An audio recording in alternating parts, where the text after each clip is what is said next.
one of the biggest things that Nancy taught me is advocacy. My wife was the star of the show. You know, she's carrying the baby, she's giving birth, she's the star of the show. She's the celebrity.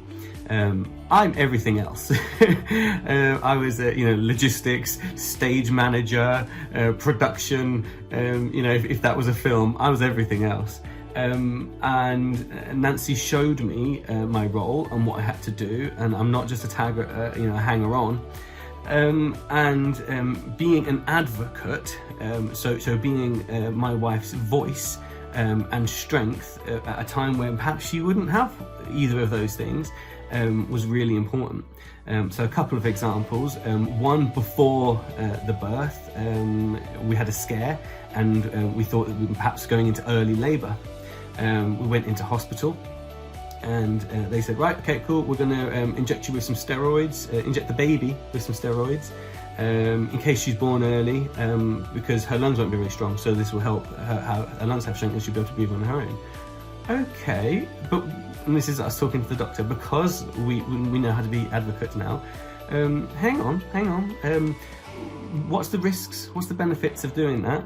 Oh, the risks, it could cause blindness in the baby. Right, okay. We don't want to do this then. Are we in labour?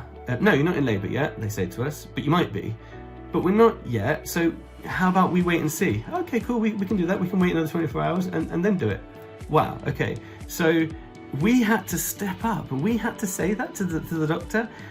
They have these procedures and standard ways of doing things, and it was us who had to say, that doesn't sound quite right. How about we wait and see, and then we can do it, because then we won't have to take that risk, will we? And it was only then that they listened to us and did that. And I wouldn't have done that without Nancy's help. I wouldn't have known to step up like that. And in fact, you could. You trust the doctor, right? Another time was actually during the birth. We went into labour a day before, and they sent us home. They said, come back tomorrow morning for your booked cesarean. It was all slow and it was all fine. Okay, so we did that. We came in the next morning and we put into a queue to go into the delivery ward for surgery, to have a cesarean. And the doctor was talking as we were going through, very nice, running us through what's going to happen. And as she was talking, it didn't seem that she twigged that my wife was in labour. And I had to say to the doctor, someone in a professional looking in a white coat, sorry to sound rude, you do realise she's in labour, right? She said no, she didn't know that she was in labour, she didn't realise. And it was only because I had the guts to stand up to this doctor and say, my opinion, pointing out the obvious. And she didn't know, and so I'm glad that I did. So this is advocacy, and I still do this to this day.